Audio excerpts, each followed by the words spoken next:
Running is one of the best exercises you can do to build your cardio-respiratory fitness, get in shape, and stay fit.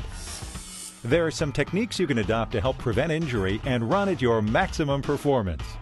First, be sure to keep your head up with your body in a straight line or slightly bent forward at the waist. Your elbows should stay bent so that your forearms are relaxed and held loosely at your waist. Let your arms swing naturally from front to back in straight lines. Moving your arms across your body wastes energy. Finally, point your toes straight ahead and let your feet strike on the heel and push off at the big toe.